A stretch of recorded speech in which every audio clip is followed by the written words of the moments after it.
Hey, yo, what up, pop out? It's your boy Floto Misani. Unfortunately, I'm alone today. We're doing a reaction on K.O's interview on 5FM with Speedsta. I'm not sure how long the interview is, but anything K.O we go for. Anything we like, anything that you like, we go for. So let's get into the interview. Buffet. But remember God's Will, one of my favorites.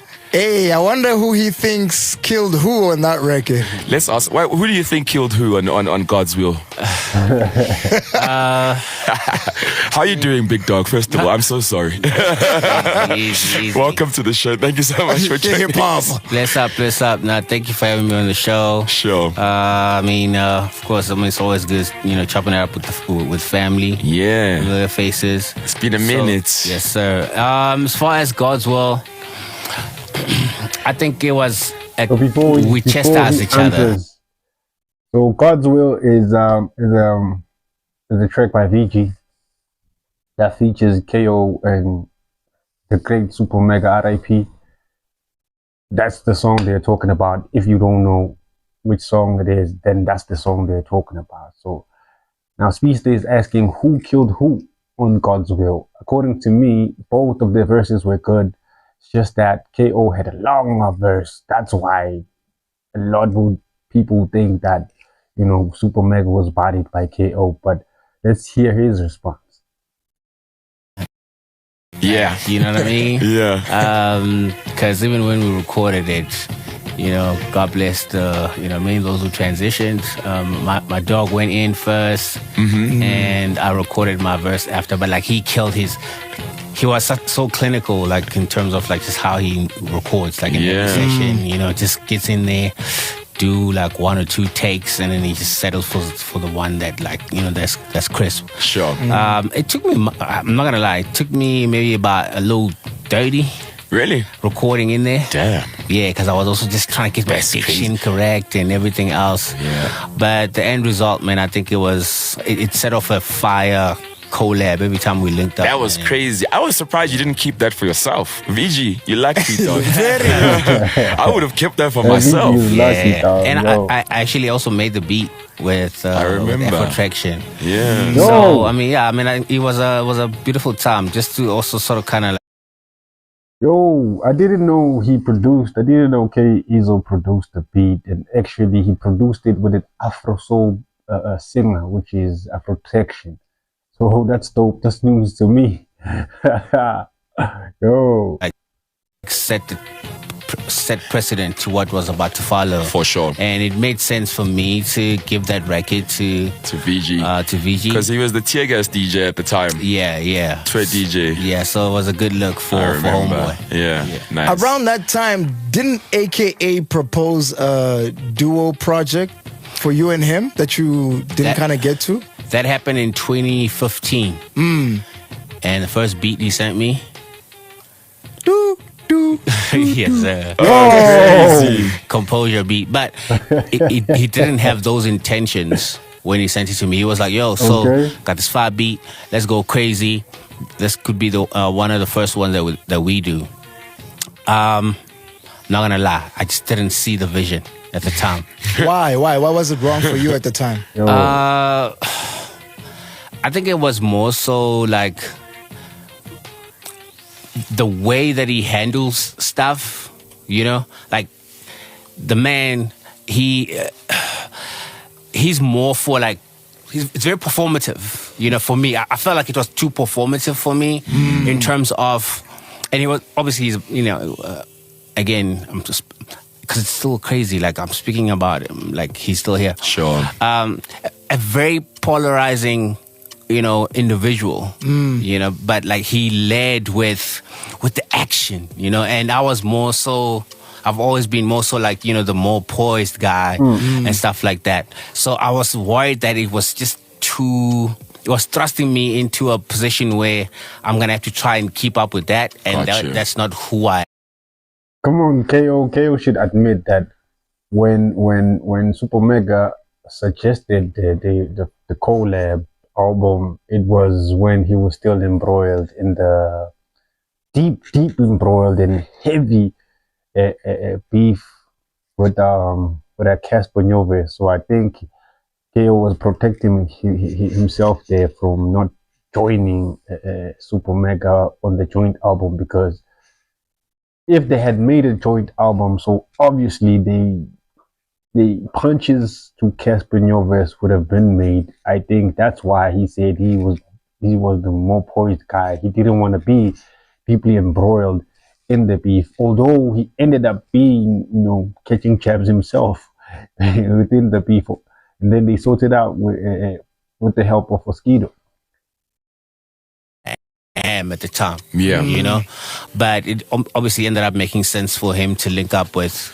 Made a lot of sense. With Anati and the guys. I never wanted to do the solo thing. Okay. Just features. You just wanted to do features? Yeah, I just wanted to do features also. And even with the features, I ended up getting the solo feature requests.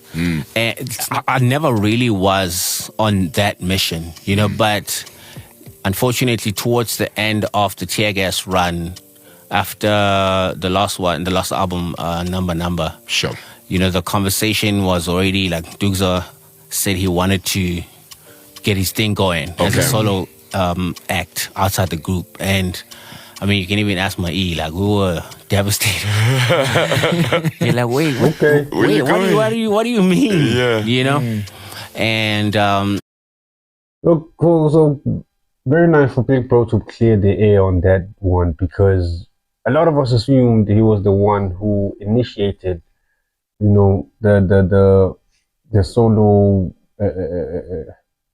road, because after a mission statement we thought, KO is going to be, he's the one who broke up the gang, and though now we find out it's not him, it was actually Ntukza, the guy who was actually not in the mainstream sphere anymore.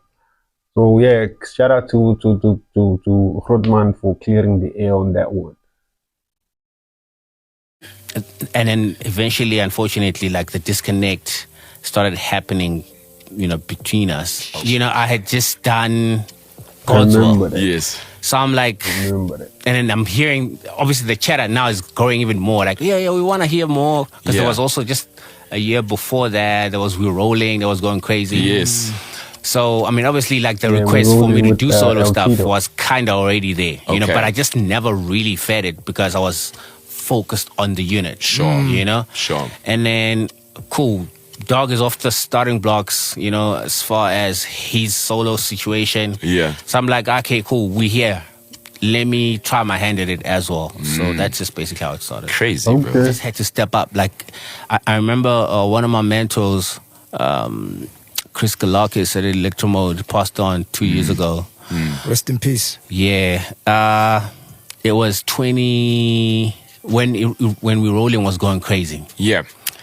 He's like, Dale, it's time. Put out a solo album. Or at least a couple of solo singles. I'm like, nah, big dog, I can't do that. Yeah. You know what I mean? Like, I don't. How do you manage to keep moving forward, moving on, but still being cool with your guys? Because you would think that if My Easy does it, if I roll.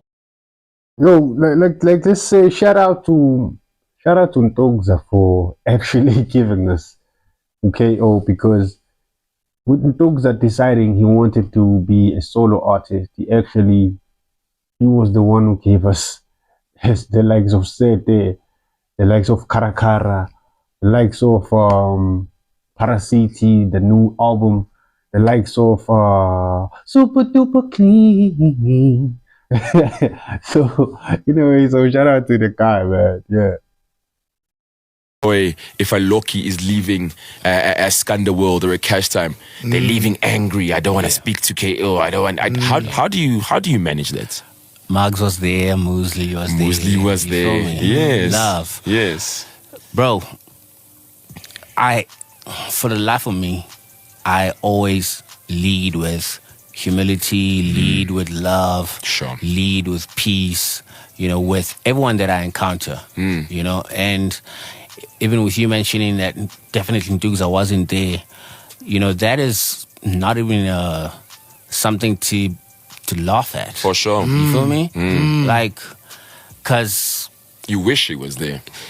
Besides him being there, like just knowing that like They're not on good terms. whatever differences that might have existed, you know, are behind us. For sure. Or whatever, you know, because as a man, with all these things that I say I lead with, I don't regard myself to be a perfect individual. Sure.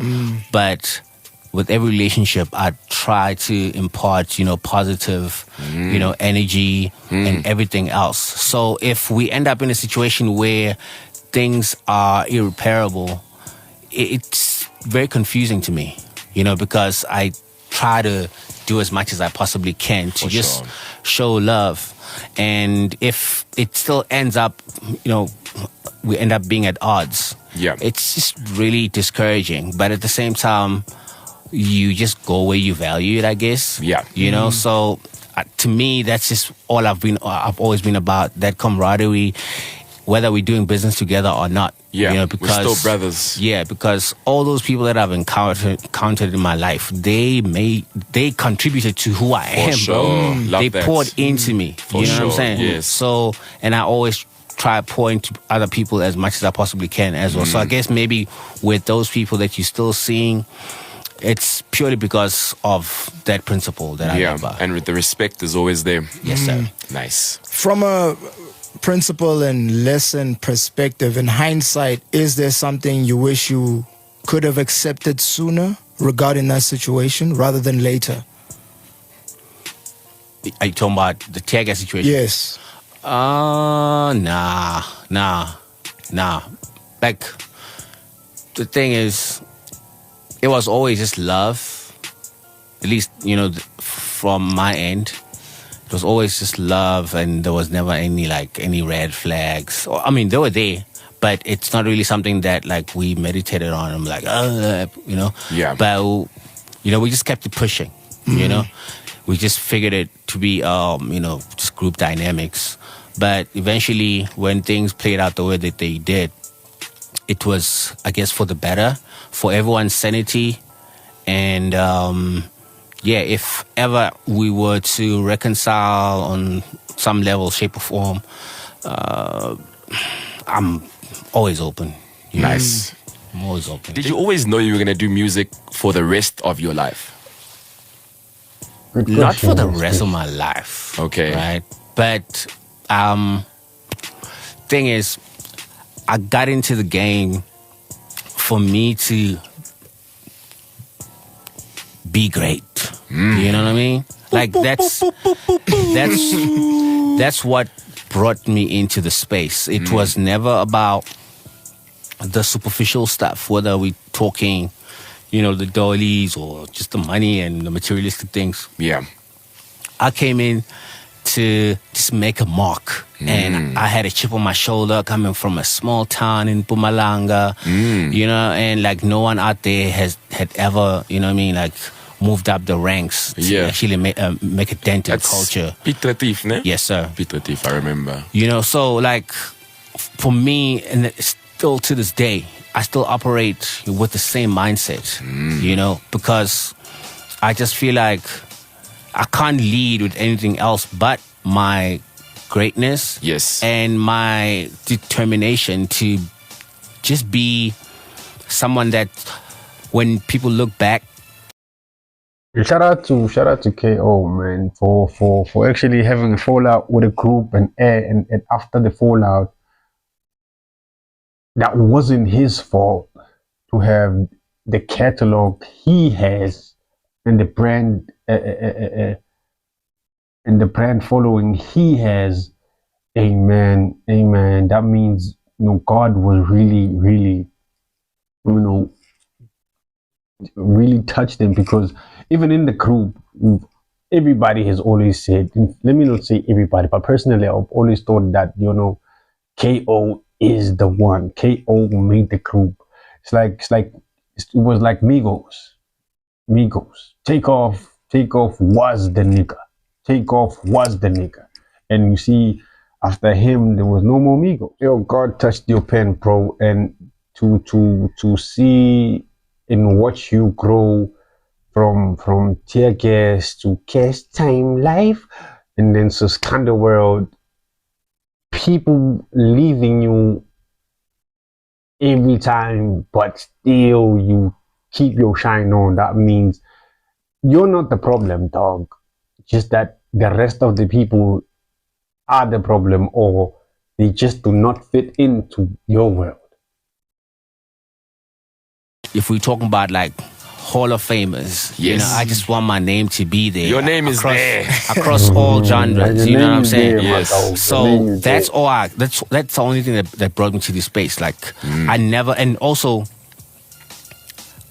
bro, the fact that one is actually was put in a position to turn a hobby into something that became a livelihood, into something that was able to feed my family, change the family dynamic. Crazy. You know what I'm saying? Yeah.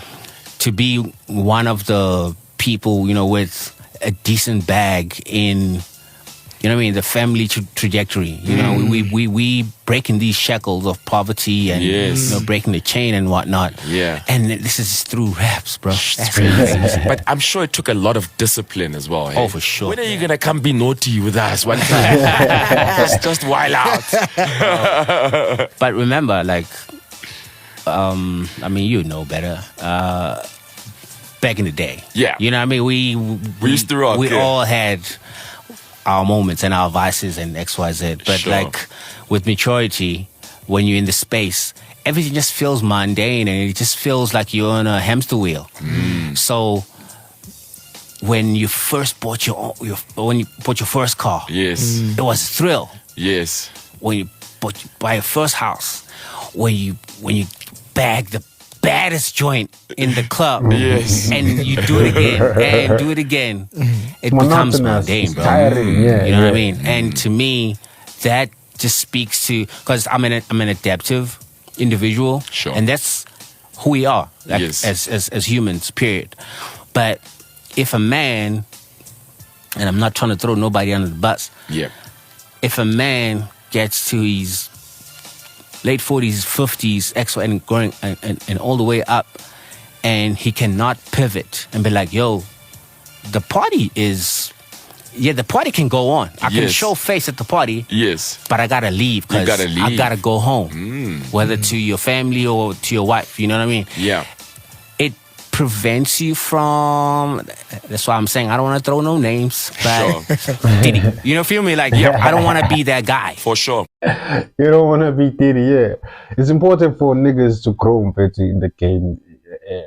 No, we see a lot of niggas still doing the same things 20-year-olds are doing, 19-year-olds are doing, and we're like, yo, dog, we've been listening to music when we were that age, and you are that nigga still doing the same niggas in the game. He doesn't want to say names. We know these niggas. So shout out to K.O. It's important for you to grow as a person, and not just musically, but self-wise. That's why I don't think we'll ever watch an episode of I Blew It and see this guy on it, because he's focused. You know, Speedsta asked him, why aren't you out there? Also, there's money to be made outside the music.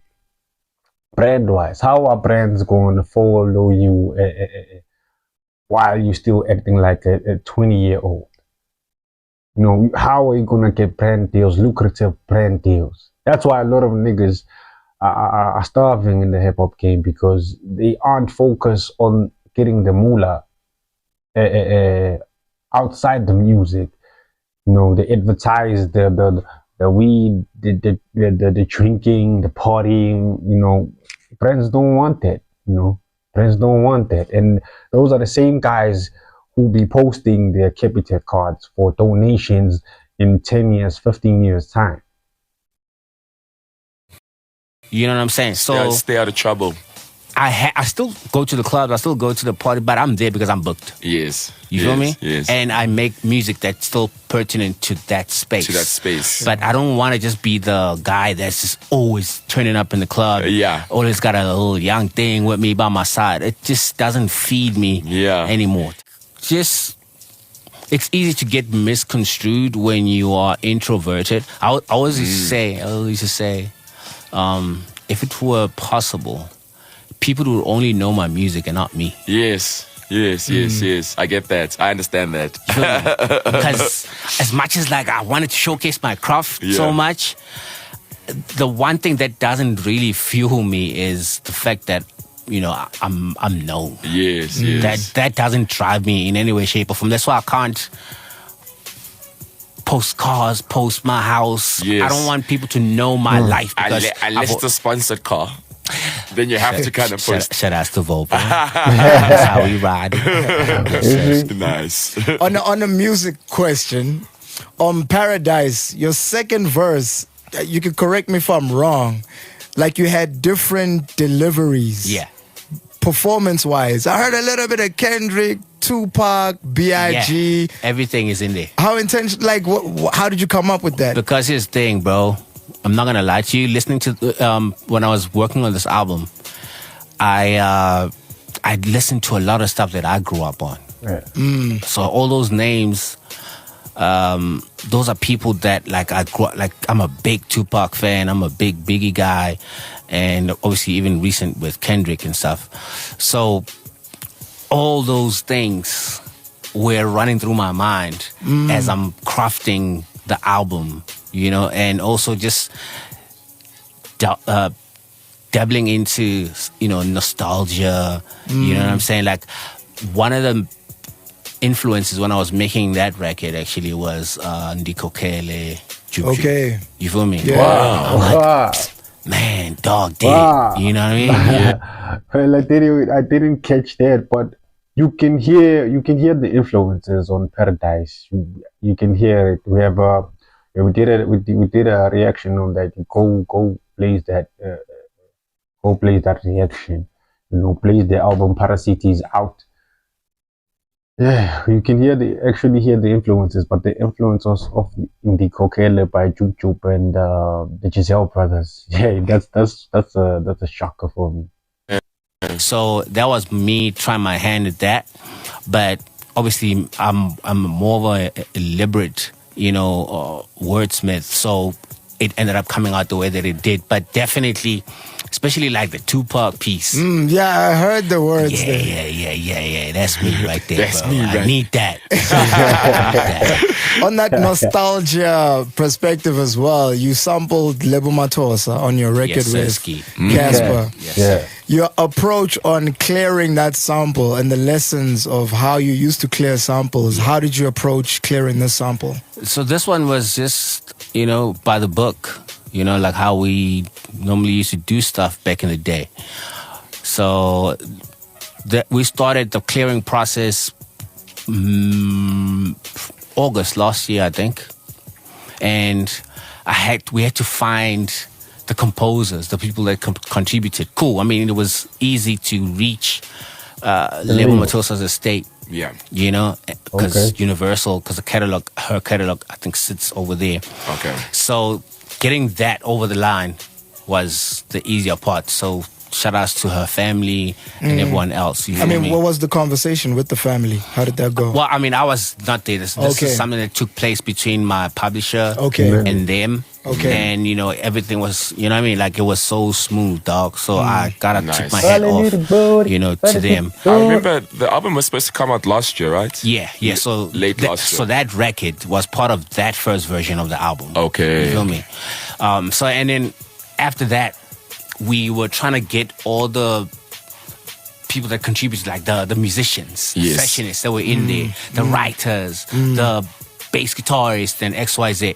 Yeah. Trying to lock down those guys, bro. Because this is something from like the early 2000s. Yeah. So didn't know, like, I mean, it turned out, I think one of them was, you know, behind bars or something. Sure. And so now, like, You know, it's important for that, you know, it's important for that. It's important for you to when you're sampling sound to find everybody because you can end up being like Burna Boy. With Burna Boy, what's this song? You go bound for the result, so nothing to discuss, so nothing win by default, and without, oh. Yeah, that's Tony Braxton's song. So it's apparently or allegedly, Tony Braxton owns the song and takes about 80% of the royalties from the song. And imagine that song is a banger, dog. And with Diddy with and Sting. Which song is it? Every breath I take. He also sampled that, and Sting owns that song.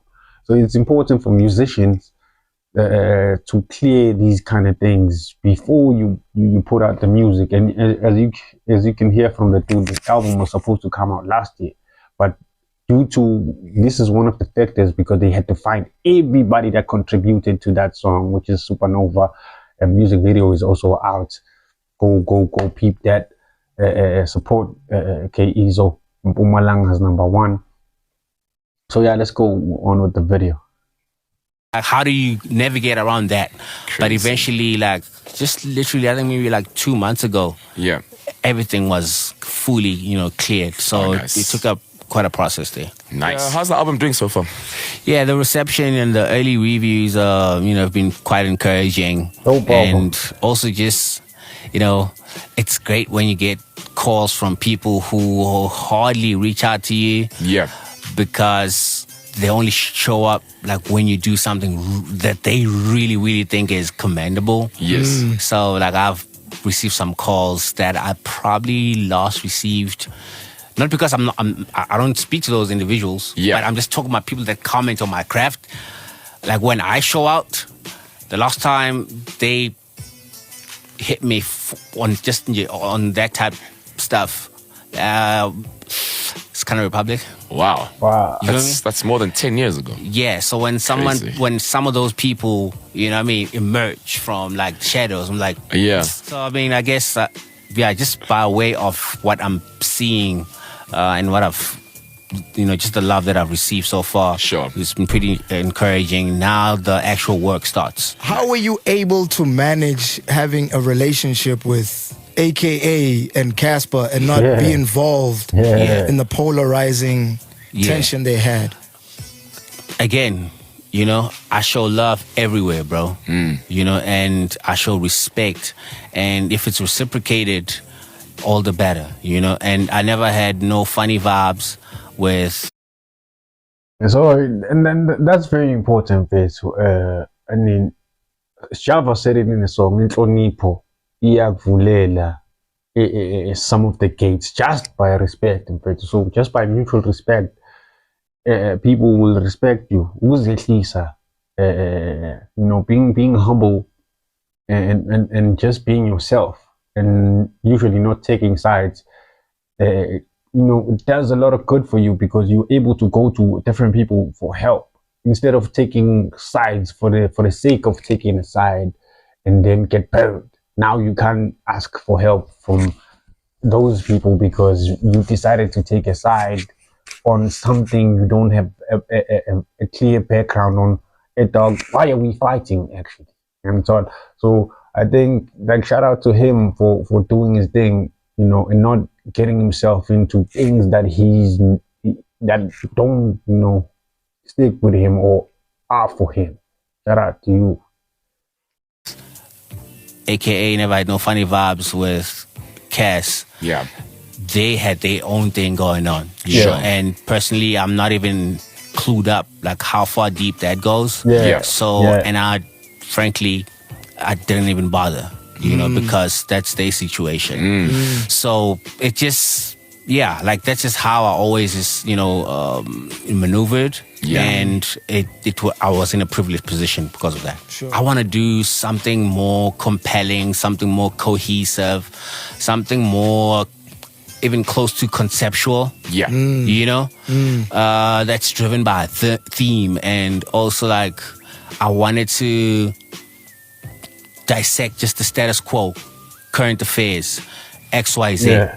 And that's how I got to the title Parasiti. Parasiti. And I made 90% of the records that are there between December and as late as last month. Okay. Yeah. Okay. Yeah. So it was, I was just doing it on. And shout out to Big Homie, dog. Shout out to Big Homie for naming the album Parasiti, and also the songs in the album actually incorporate the name.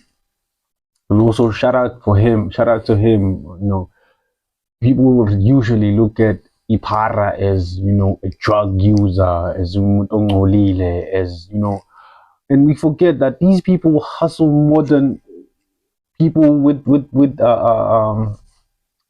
the bank debit orders. These people hustle more than people with pay slips.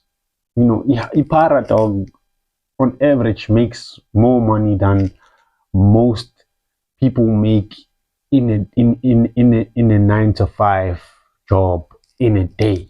It's just that, you know, it goes to smoke, dog. The fly, but like now I have a backdrop that I'm trying to, you know what I mean? I got a mood board, Yes. you know, that I'm building off of. You feel me? sure, Like, okay, for I need a record that talks about this with the para context into it. Yeah. Let me actually, even the intro, you know, so I need a song that almost kind of breaks down. I want to feel like a tour guide. Yes. You know what I mean? Like when you Yes. come to Parasiti, this is what you're going to see. Avoid this corner. You feel me? That's where my ex live at. Like, if you want to play dice, or if you're looking for something to smoke, you can get it over there. For You feel sure. me? Like, I wanted to almost kind of play that character. Nice. You know, get on my Morgan Freeman type of, you know what I mean? Yeah. Type of bat.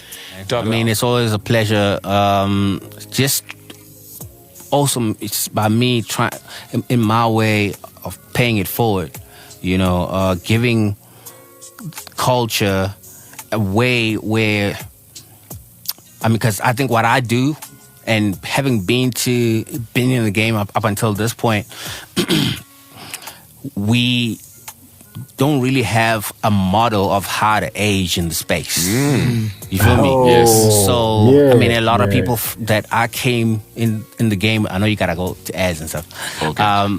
But like when we came into the game, you know, our predecessors, you know, were people that we know probably by the time they touch like their late 30s, Sure. they start slowing down, or Yes. the game starts spitting them out. You know what I mean? Yeah. So being able to defy the odds and keep Yeah, going, you know, there's a yeah, skill to it, yeah, and yeah, I hope yeah, people yeah, that like yeah. study my journey Yes. learn Yeah. so much, so that they can sort of kind of try and transition the same way. Yeah, yo, K.O is definitely a good example now.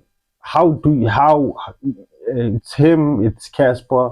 They are a good example on how to, you know, stay in the game for 10 years plus and still have relevance.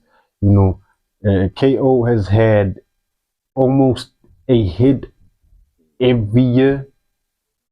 You know, when you mix his career from Teargas until now, he's had a hit almost every year. He won a hip hop song of the year or best song on the Metros last year. What was it? Or with Nasty C, if I'm not mistaken, because he had two songs nominated in the same category, which was Let Me Cook and yeah, that song. So like his journey is something to be studied, man. Something to be really studied. Shout out to K.O. No, I mean, I try my best, but I mean, I'm obviously not perfect. For sure. But, you know, I put my best foot forward.